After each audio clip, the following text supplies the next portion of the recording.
हड़प्पा सभ्यता किस युग से संबंधित है? सैकड़ों बार मैंने आपको कराया था साथियों, ये कांस्य युगीन सभ्यता है। क्या हड़प्पा सभ्यता की अगर बात करते हैं ये साथियों कांस्य युगीन सभ्यता है, आंसर आपका सी होगा। उसके बाद अगर दूसरे नंबर के सवाल की बात करें, कह रहे कि पुणे में आयोजित, ये करंट अफेयर का सवाल है, पुणे में आयोजित उद्यमिका विकास सम्मेलन 2025 का विषय क्या था? तो इसका विषय उद्यमियों को सशक्त बनाना, पशुधन अर्थशास्त्र में बदलाव लाना। बिल्कुल साथियों, यही इसका विषय था पुणे में जो आयोजित हुई थी उद्यमिका विकास सम्मेलन 2025। उसके बाद तीसरे नंबर का सवाल की अगर बात करें तो विश्व उपभोक्ता अधिकार दिवस साथियों कब मनाया जाता है? ये भी मैं आपको कई बार बता चुका हूं साथियों, 15 मार्च को मनाया जाता है विश्व उपभोक्ता अधिकार दिवस, ठीक है ना। चलिए उसके बाद देखिए अगला सवाल है, कह रहे कि वो प्रश्न जिसका कोई सदस्य सदन में मौखिक उत्तर चाहता है, कहते हैं कि भैया मुझे इसका मौखिक उत्तर चाहिए, जिसे तारांकित चिन्ह द्वारा पहचाना जाता है, तो उस प्रश्न को साथियों क्या कहा जाता है? उसको तारांकित प्रश्न कहा जाता है। तो आंसर आपका जाएगा सी के साथ, ठीक है ना। जिन्होंने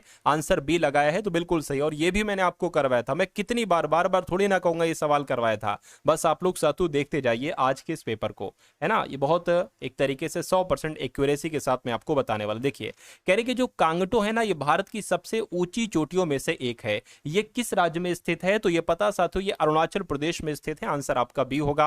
अगर आपने बी लगाया था तो बिल्कुल सही लगाया था। महावीर ने निम्नलिखित में से किस स्थान पर मोक्ष की प्राप्ति की थी? तो किस स्थान पर की थी साथियों? पाहवापुरी में की थी, 50 बार आपको बताया मैंने। एशियाई खेल कितने वर्षों में एक बार होता है? ये सवाल तो मैंने कल ही आपको कराया था साथियों, हर 4 वर्ष बाद होता है एशियाई खेल, जो होता है ना 4 वर्षों के अंतराल पर होता है। 7 हो गए, अब 8वां देखिए क्या है जरा। अच्छा 8 से 12 तक यहां पर जो है ना वो साथियों गद्दांश वाले सवाल हैं। अभी हम लोग जीके के सवालों को देख रहे हैं, तो 12 तक तो हमें स्किप कर देना होगा ना, ये 12 आ गया। अच्छा 13 से 17 तक भी हमें स्किप करना होगा, तो 18वां देखते हैं डायरेक्ट साथियों। 18वां क्या पूछा जा रहा है? हाँ देखिए अब हिंदी आपकी शुरू हो गई, यानी कि जो विशेषण अपने विशेष की मात्रा या परिमाण के विषय में ज्ञान करवाते हैं उनको क्या कहा जाता है? अब यहां पर देखिए परिमाण आ गया है, तो जाहिर सी बात है इस सवाल का जवाब क्या हो जाएगा? परिमाणवाचक विशेषण हो जाएगा, ठीक है ना। उसके बाद देखिए साथियों कहने के चैत तद्भव शब्द, यानी कि जो चैत शब्द है ना ये एक तद्भव शब्द है, इसका आपसे पूछा जा रहा है कि तत्सम शब्द साथियों क्या होता है? तो इसका होता है साथियों हम लोग कह सकते हैं चिंता होता है। क्या तत्सम शब्द क्या? चिंता हो जाएगा। तो चिंता पता किसको कहा जाएगा साथियों? चित्त को कहा जाता है। क्या? चित्त को कहा जाता है साथियों चिंता। तो कुल मिला के आंसर आपका ए होगा।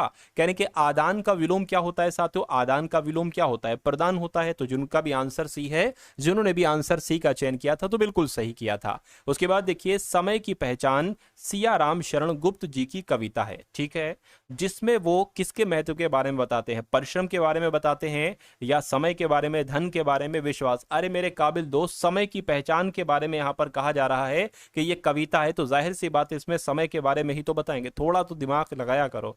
और जिसने भी लगाया था ये पेपर था, उसका आंसर तो सही था, खैर समय ही उसने लगाया था। आंखें दिखाना, इस मुहावरे का मतलब साथियों क्या है? देखिए आंखें दिखाना, आंखें दिखाना देखिए अनदेखा करना तो नहीं होगा, गुस्से में देखना, धोखा देना, अपनी हानि स्वयं करना, मैं कहूंगा गुस्से में देखना होगा। गौतम बुद्ध ने किस उम्र में अंतिम मुक्ति पाई थी या परिनिर्माण पाया था? अच्छा परिनिब्बाण लिखा हुआ, अच्छा अंतिम मुक्ति पाई थी, तो 80 वर्ष की उम्र में इन्होंने अंतिम मुक्ति पाई थी। कितना हो गया? 23 हो गया। करंट अफेयर का सवाल देखिए, जनवरी 2025 में कौन सा देश आधिकारिक तौर पर ब्रिक्स समूह का 10वां पूर्ण सदस्य देश बना है? तो अगर बात करते हैं साथियों मिस्र आपका जवाब हो जाएगा। देखिए मैंने कुछ कि एक सामाजिक घटना जिसमें समाज का एक वर्ग अपने जीवन की मूलभूत आवश्यकताओं को भी पूरा करने में असमर्थ होता है, उसको क्या बेरोजगारी कहते हैं, उसको गरीबी कहते हैं, निरक्षरता कहते हैं, असमानता कहते हैं। भैया उसको गरीबी कहते हैं। जो अपनी जो मूलभूत जरूरतें हैं उनको भी नहीं कोई बंदा पूरा कर पा रहा है साथियों, उसको क्या कहा जाएगा? बेरोजगारी ही तो, सॉरी उसको गरीबी ही तो कहा जाएगा। तो 25 हो गए। 26वां देखिए साथियों, यानी कि संविधान के किस अनुच्छेद के अनुसार संघ की कार्यकारी शक्ति राष्ट्रपति में निहित होती है? सैकड़ों बार कराया, अनुच्छेद 53 में है ना, कार्यकारी शक्ति राष्ट्रपति में निहित होती है संघ की। चलिए 26 भी हो गए। और 27 की अगर बात करते हैं क्या कह रहे हैं इसको देखिए, किस औद्योगिक नीति प्रस्ताव ने सार्वजनिक क्षेत्रों को भारतीय अर्थव्यवस्था में एक रणनीतिक भूमिका प्रदान की? तो इस सवाल का जवाब आपका साथियों औद्योगिक नीति प्रस्ताव 1956 होना चाहिए। 1956 आपको ऑप्शन नंबर डी में लिखा हुआ है। अगला देखिए साथियों, कह रहे कि पूर्व अमेरिकी राष्ट्रपति जिमी कार्टर, इनका भी हाल फिलहाल में 100 वर्ष की आयु में साथियों निधन हुआ था। तो इनका निधन आपसे पूछा जा रहा है साथियों कब हुआ था? तो 2024 में इनका निधन हुआ था। 2024 में इनका निधन हुआ था साथियों, 30 नवंबर डेट थी। ठीक है ना, चलिए सॉरी 24 29 दिसंबर डेट थी, 29 दिसंबर। क्या, एक सेकंड रुकिए, ये मैंने इसको हटा दिया, ये मैंने इसको साथियों यहाँ से हटा दिया। और यहाँ पर अगर बात करते वर्ष तो कौन था, वर्ष तो आपका 2024 था, लेकिन 29 दिसंबर की साथियों डेट थी, 30 नवंबर की नहीं। उसके बाद अगर बात करते हैं नेक्स्ट नंबर के सवाल की, कहने के पुरुष सूक्त जो 4 वर्णों की उत्पत्ति की व्याख्या करता है किस वैदिक ग्रंथ में पाया जाता है? तो साथियों ऋग्वेद में पाया जाता है। आंसर आपका जो जाएगा वो डी हो जाएगा। 30वां देखिए सवाल। अब 30 आपके साथियों मैथ के आगे, मैथ का भी करवाने बैठ जाऊं तो फिर बहुत लंबी वीडियो हो जाएगी। तो 31 से 35 तक को साथियों हमें स्किप करना पड़ेगा, 35 तक वालों को स्किप करना पड़ेगा। ये 35 हो गया, ये 36वां सवाल आपकी स्क्रीन पर आ गया। कह रही अर्थव्यवस्था के अधिशेष को अंतिम उपयोगकर्ताओं तक पहुंचाने और स्थानांतरित करने के लिए निम्नलिखित में से कौन सा माध्यम कार्य करता है? तो सरकारी नीति नहीं करती है, वित्तीय संस्थान कार्य करते हैं। राइट आंसर आपका बी होगा। जिस बच्चे ने सरकारी नीति लगाया है तो सही नहीं लगाया है। 37वां देखिए साथियों, 37वां करंट अफेयर का सवाल है। कह रहे कि 15 जनवरी 2025 को नई दिल्ली में आयोजित एक समारोह में राष्ट्रपति थर्मन षणमुगरत्नम द्वारा सिंगापुर के मानद नागरिक पुरस्कार से किसको सम्मानित किया गया है? तो साथियों उदय कोटक को सम्मानित किया गया था। आंसर आपका जो जाएगा वो ऑप्शन नंबर साथियों डी हो जाएगा, उदय कोटक। अगला सवाल कह रहे कि आदि पुराण, ये बहुत शानदार सवाल है, आदि पुराण किस तीर्थकर की संत चरित संग्रह है? तो अगर इस सवाल की साथियों हम लोग बात करते तो बाबा ऋषभदेव का नाम आपने सुना होगा साथियों, है ना? बाबा ऋषभदेव नहीं साथियों, आदि पुराण ये बाबा ऋषभदेव तीर्थकर की संतचरित संग्रह है, लेकिन इसमें बाबा ऋषभदेव नाम नहीं लिखा, इनका एक और नाम था आदिनाथ। तो कुल मिला के आदिनाथ आपके सवाल का जवाब होगा। उसके बाद देखिए कह रहे कि फ्यूचर मिनरल्स फोरम 2025 ये कहां पर आयोजित किया गया था? तो ये साथियों एक तरीके से सऊदी अरब में आयोजित किया गया था और सऊदी अरब के रियाद में आयोजित किया गया था। अगला देखिए साथियों 40वां सवाल किधर गया भाई साहब? 40वां सवाल, ये 40 तो मैथ का हो गया, मैथ मैंने आपको बताई नहीं करवाऊंगा। 41 हो गया, हाँ 42वां देख लेंगे। काम के बदले अनाज कार्यक्रम का पुनर्गठन किया गया, अक्टूबर 1980 से इसका नाम क्या कर दिया गया? तो अक्टूबर 1980 से इसका नाम साथियों राष्ट्रीय ग्रामीण रोजगार कार्यक्रम कर दिया गया। इस बच्चे ने ऑप्शन नंबर बी लगाया है जो कि बिल्कुल सही लगा। अब इसको देखिए, कह रहे कि जो देखनी नृत्य है ना साथियों ये किस राज्य में किया जाता है? तो देखनी नृत्य तो गोवा में किया जाता है, गोवा आपका राइट आंसर हो जाएगा। उसके बाद देखिए कह रहे कि बंगाल ब्रिटिश इंडिया सोसाइटी की स्थापना कब की गई थी? तो साथियों कब की गई थी? ये 20 अप्रैल 1843 को की गई थी बंगाल ब्रिटिश इंडिया सोसाइटी की स्थापना। 44 हो गए, 45वां डीआई है, 45 से 49 तक स्किप कीजिए। ठीक है, 50वां देख लेते हैं। कहने के लंदन में ईस्ट इंडिया एसोसिएशन की स्थापना किसके द्वारा की गई थी? किसके द्वारा की गई थी साथियों? अपने दादा भाई नौरोजी के द्वारा की गई थी। 51वां देखिए, लीबिया की राजधानी, बहुत बताया मैंने आपको, लीबिया की राजधानी त्रिपोली होती है। त्रिपोली त्रिपोली त्रिपोली लीबिया की राजधानी होती है, बताया मैंने कई बार आपको। उसके बाद अब ये इंग्लिश सवाल शुरू हो चुके हैं, इंग्लिश के।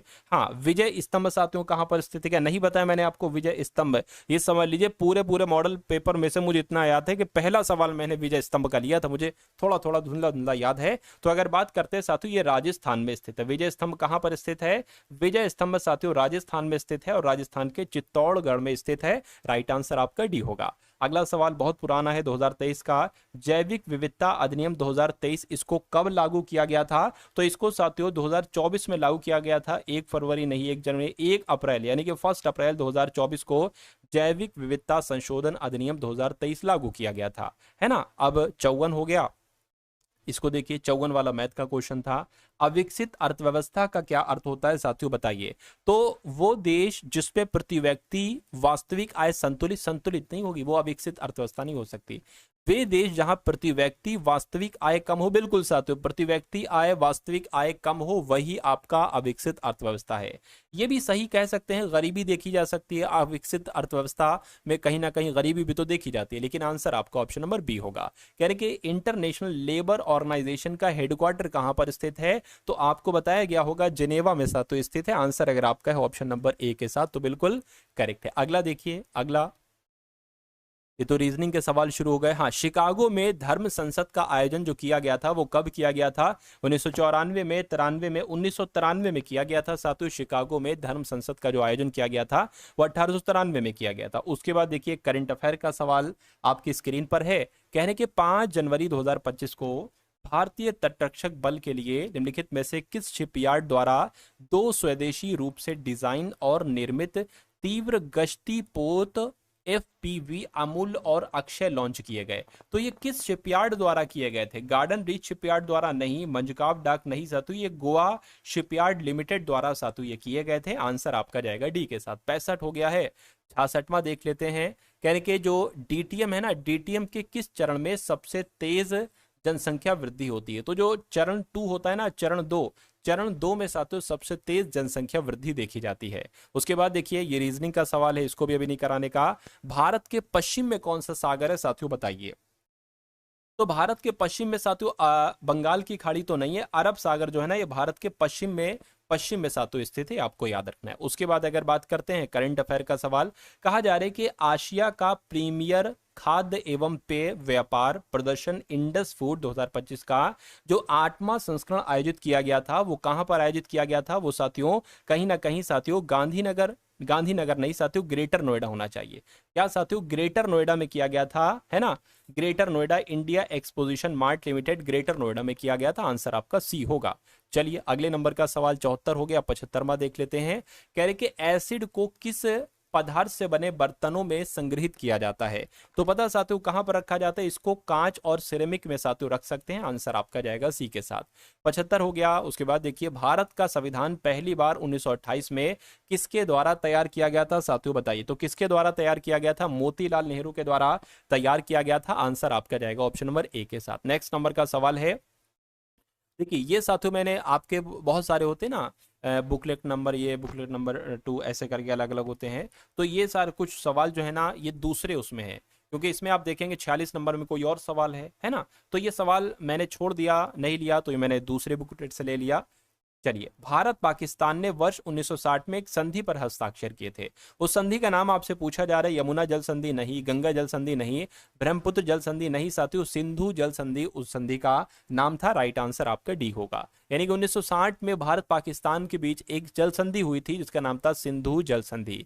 भारत का संविधान पहली बार 1928 में किसके द्वारा तैयार किया गया, ये मैंने आपको बता चुका हूं। उसके बाद देख लेते हैं अनुशीलन समिति का मुख्यालय साथियों कहां पर स्थित है? बंबई में, कलकत्ता में, पूना में या साथियों मद्रास में? मैं कहूंगा कलकत्ता में है अनुशीलन समिति का मुख्यालय। दोस्तों ये वीडियो आप लोगों को कैसे लगी कमेंट बॉक्स में जरूर बताएं। अगर वीडियो अच्छी लगे तो वीडियो को लाइक करें और चैनल पे नए हैं तो चैनल को सब्सक्राइब करें।